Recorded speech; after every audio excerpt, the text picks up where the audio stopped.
आज हम पढ़ेंगे संविधान की अनुसूचियां, शेड्यूल्स ऑफ द कॉन्स्टिट्यूशंस। आपको पता होगा कि भारतीय संविधान का निर्माण कब हुआ, कैसे हुआ, हमने लास्ट वीडियो में बता दिया है। उसके बाद कौन संविधान सभा किसके तहत हुआ था और कितने अनुच्छेद लगे, कितनी बैठक हुई थी, वो सारे बता दिए। आप हो सके तो भी सोचिए। शेड्यूल्स ऑफ द कॉन्स्टिट्यूशन मतलब भारतीय मूल संविधान में कितने अनुसूची थी और वर्तमान में कितने अनुसूची, ये भी पढ़ेंगे। और कैसे कैसे किस संविधान अनुसूची को जोड़ा गया, कौन से संविधान संशोधन के तहत, और ये ऐसे क्यों किया वो भी पढ़ेंगे। ठीक है, और एक पर्टिकुलरली मतलब एक एक संविधान अनुसूची को उल्लेखित करके पढ़ेंगे कौन क्या कैसे बता रखा। ठीक है, अब समझते हैं मूल संविधान। जो भारतीय संविधान की अनुसूची है उसमें मूल संविधान में 8 अनुसूचियां थी। कितनी? 8 अनुसूचियां थी।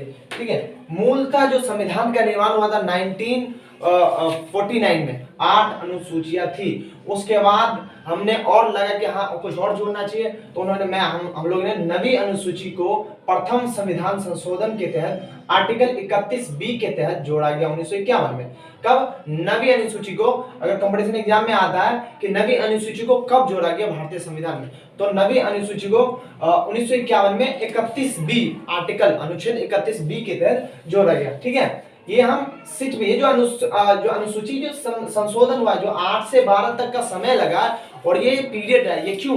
क्योंकि जैसे जैसे लोग की समय बदलते हैं, उसके बाद लोग की सोच विचार और विचारधारा बदलती है, लोग की आवश्यकता बदलती है अपने जो इस हिसाब से हमने संविधान को संशोधन करके और अनुसूचियों को बढ़ावा दिया। क्योंकि संविधान तो उस समय बन गए तो उसकी समय की जरूरत के हिसाब से। ठीक है, उसके बाद क्या हम पढ़े थे? आर्टिकल 1951B 31B के तहत ये 1951 में जोड़ा गया। कब? नवी अनुसूची को, भारत संविधान नवी अनुसूची को जोड़ा गया। उसके बाद 10वीं अनुसूची को, ये 52वां संशोधन देखो जोड़ा गया। कब? 10वीं अनुसूची को 1985 में भारतीय संविधान संशोधन के तहत जोड़ा गया। 52वां भारतीय संविधान संशोधन के तहत 1985 में, जब उस समय जय इंदिरा गांधी की डेथ हो गई। 1984 में इंदिरा गांधी की डेथ हो चुकी थी और राजीव गांधी उस समय शायद मौजूदा प्रधानमंत्री थे सन 1985 में। उस समय की बात है जब ये 10वीं अनुसूची लाई गई। ठीक है, और 11वीं अनुसूची जो 73वां 74वां संविधान जो बोला गया, 11वीं और 12वीं अनुसूची में एक चीज लाया गया। 11वीं और 12वीं अनुसूची ये दोनों एक है, मतलब एक दूसरे से रिलेटिव है। 11वीं अनुसूची एक ही समय लाया गया था 1952 में। ठीक है, 1952 में लाया गया था। 73वां और 74 ये हमारे जो ग्रामीण पंचायत जो पंचायती व्यवस्था से सिस्टम है 73वां संविधान संशोधन, और नगर पालिका के से संबंधित जो नगर चुनाव जो नगर पालिका होती है उसके संबंध में 74वां संविधान संशोधन 1992 में ये लाया गया 1952 में। ठीक है, 1992 में जो लाया गया था 73वां संविधान संशोधन 11वीं अनुसूची के तहत।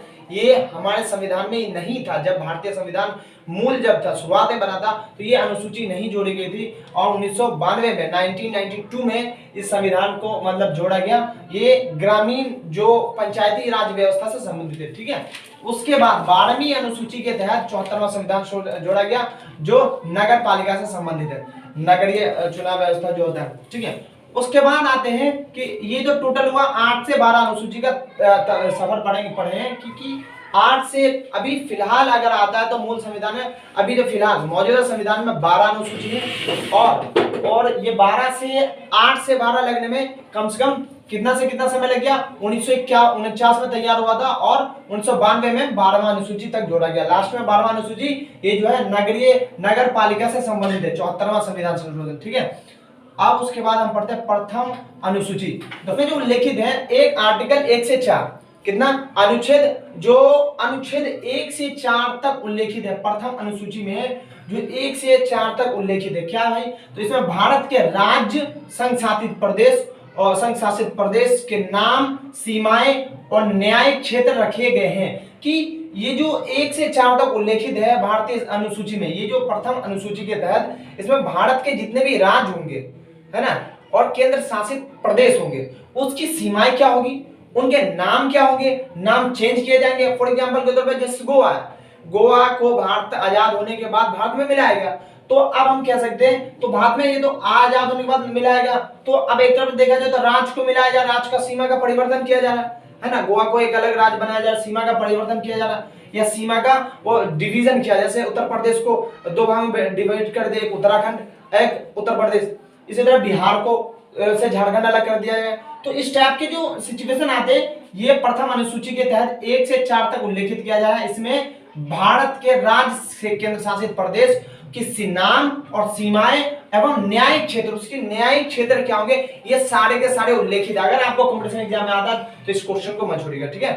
क्या कि 1 से 4 का जो अनुच्छेद है, आर्टिकल 1 से 4, आर्टिकल अनुच्छेद 1 से 4 के तहत जो बात रखी गई है प्रथम अनुसूची में, ये पहले देखो सबसे पहले राज्य की बात हो रही, एक देश है, देश के अंदर राज्य होगा, तो राज्य की क्या, राज्य का नाम क्या होगा, राज्य के अंदर के उसके नाम क्या होंगे, उनकी सीमाएं कितना से कितना तक होगी, ठीक है, उनकी सीमाएं क्या होगी, उनके मतलब इस टाइप से न्यायिक क्षेत्र क्या होता है, ताकि मतलब किसी भी क्षेत्र पर्टिकुलर क्षेत्र पर लड़ाई दंगा या फसाद नहीं हो सके, क्षेत्रीय आंदोलन जैसे होते हैं ना, ये सीमा विवाद होता है, ये सब ना हो सके। तो हमने सबसे पहले भारतीय नेताओं ने, स्वतंत्र संग्रामी जो भारतीय संविधान निर्माताओं ने सोचा, सबसे पहले हम भारतीय संविधान के अंदर उनकी राज्य की सीमा को निर्धारित करने का विषय रखेंगे, उसके बाद उसके नाम क्या होगा और उसका आकार एरिया कितना होगा, ठीक है। तो इसे प्रथम अनुसूची में, ठीक है, भूलना मत। उसका दूसरी अनुसूची के तहत क्या रखा गया, जो दूसरी अनुसूची सेकंड शेड्यूल लिया गया, जो सेकंड शेड्यूल दूसरी अनुसूची के तहत संवैधानिक पदों पर जो आसीन पदाधिकारी की वेतन भत्ते और विशेषाधिकार के संबंध में, जो संवैधानिक पद जो दूसरी अनुसूची में, भारत के जो दूसरी अनुसूची है, ठीक है ना, दूसरी अनुसूची में जो संवैधानिक पद के जो अधीन व्यक्ति है, जो संवैधानिक पद होते हैं, है ना, जैसे राष्ट्रपति हो गए, ठीक है ना, लिखा राष्ट्रपति, राज्यपाल, राष्ट्रपति, जे संवैधानिक पदों पे जो आसीन पदाधिकारी की वेतन कितनी होगी, उसके भत्ते कितना, उनके अधिकार कितने होंगे, ठीक है, उनमें राष्ट्रपति भी आते हैं, राज्यपाल भी आते हैं, ठीक है। फिर लोकसभा के अध्यक्ष, लोकसभा के अध्यक्ष, फिलहाल अभी लोकसभा के अध्यक्ष कौन है, ओम बिरला, ठीक है ना। तो जो प्रथम लोकसभा के अध्यक्ष कौन बने, ठीक है, तो अभी फिलहाल ओम बिरला। फिर राज्यसभा के सभापति एवं उपराष्ट्रपति, देखो राज्यसभा के सभापति होते हैं और उपराष्ट्रपति एक ही होते हैं, जो अभी वेंकैया नायडू है, ठीक है, अभी वेंकैया नायडू है। और राज्यसभा जो चेयरमैन होता है, चेयरमैन ऑफ द राज्यसभा, तो अभी जो वेंकैया नायडू है ये राज्यसभा, वो भी उपराष्ट्रपति और राज्यसभा के सभापति एक ही होते हैं, ठीक है। उनका कितना वेतन होगा, कितना भत्ते होंगे, ये भी उल्लेखित है।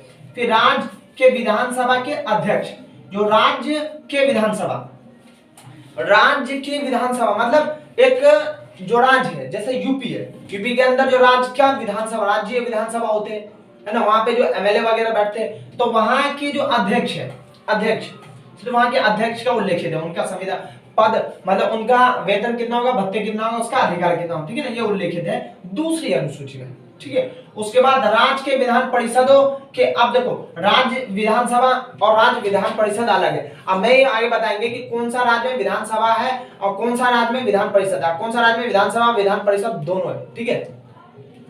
तो राज्य के विधानसभा के अध्यक्ष, राज्य के विधानसभा, जो राज्य के विधान परिषदों के सभापति एवं उपसभापति, जो राज्य के अंदर जो राज्य, जैसे भारत के संसद के दो अंग होते, कौन सा, राज्यसभा और लोकसभा, राज्यसभा और लोकसभा, संसद के दो अंग होते हैं, राज्यसभा और लोकसभा।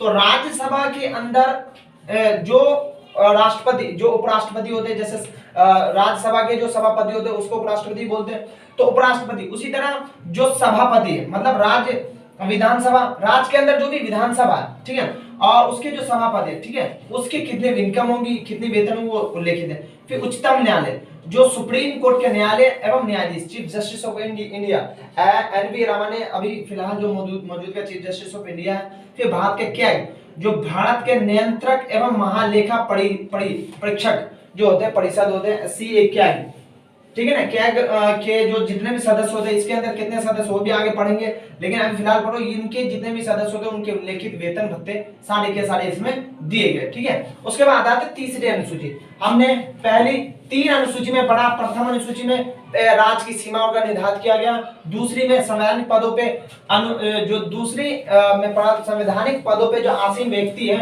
उनके कितने वेतन होंगे, कितने भत्ते होंगे, ठीक है। उसके बाद हम पढ़ते हैं तीसरी अनुसूची।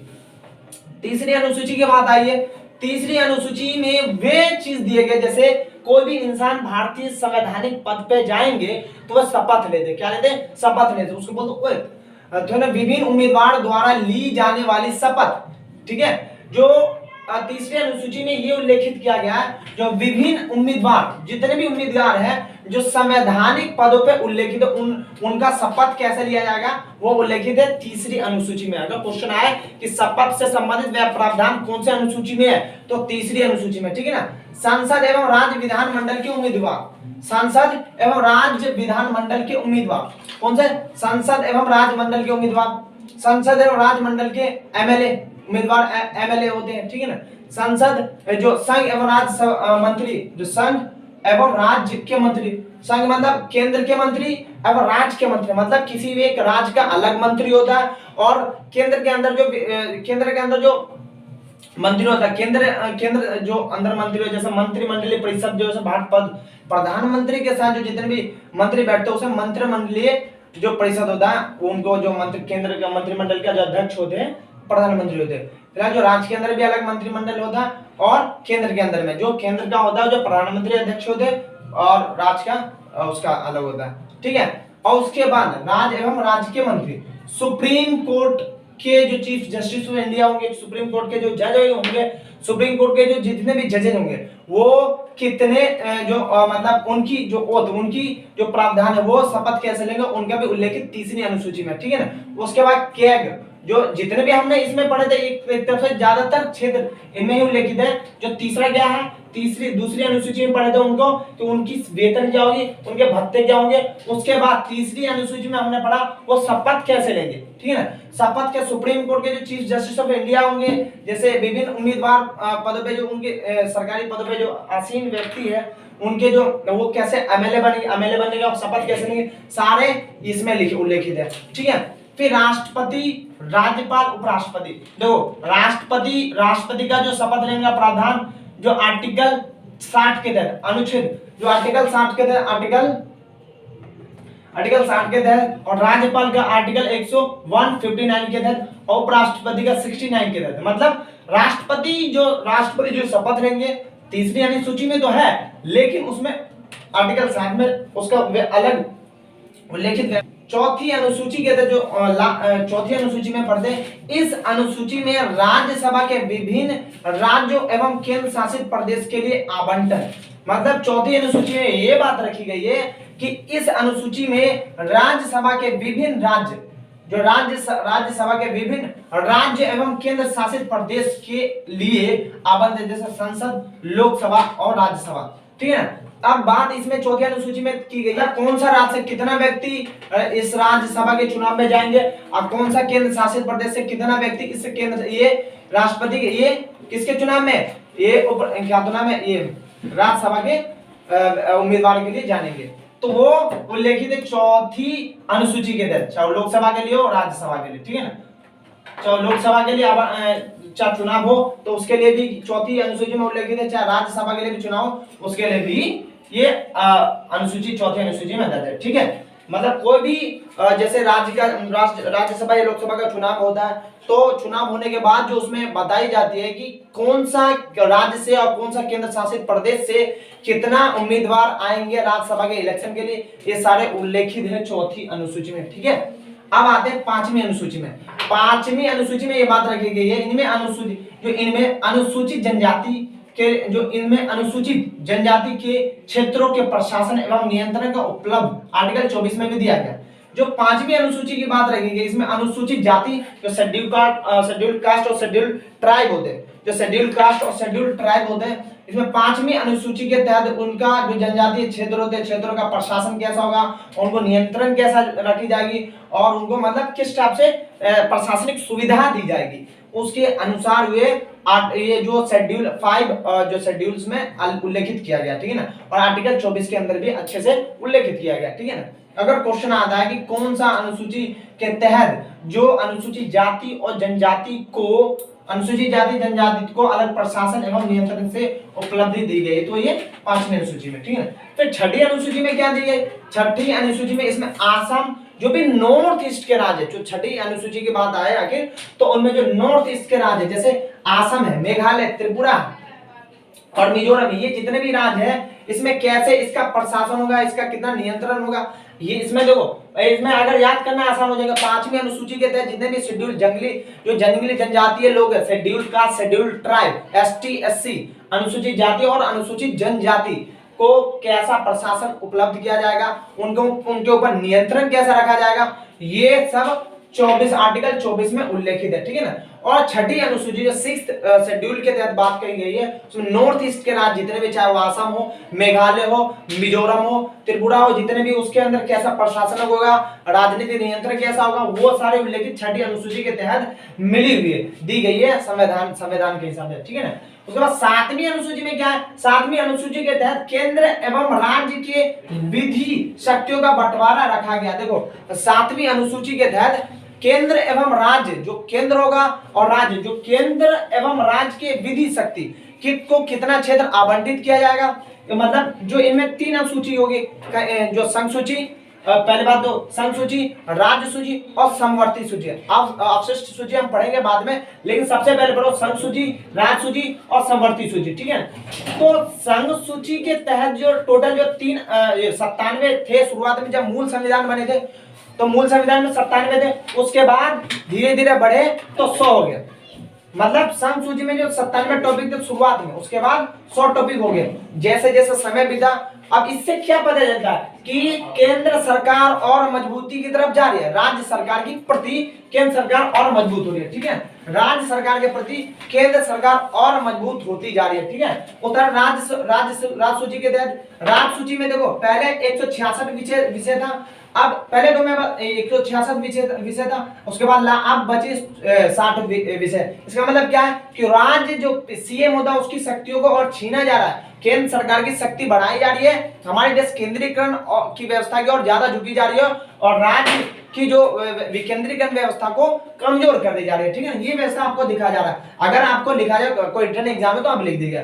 फिर समवर्ती सूची में क्या दिखा जा रहा है, समवर्ती सूची में क्या होता है, जो सीएम को राज्य और विधानसभा, राज्य और संघ एवं राज्य दोनों ही विषय शामिल होते हैं, और उसमें जो 47 थे अब 52 हो गए। इसमें ज्यादातर जो केंद्र के विषय होते हैं, तो केंद्र, तो ये भी बढ़ाया गया, ठीक है ना। इससे हमें पता चलता है कि हमारा देश एक संघ जो केंद्रीकरण की ओर ज्यादा बढ़ रहा है, सारी शक्तियों का एक केंद्रीकरण हो रहा है, ठीक है। हमने ये पढ़ा। उसके बाद थोड़ा जो 5 टॉपिक, 5 अनुसूचियां बची उनको भी कवर करेंगे नेक्स्ट क्लास में।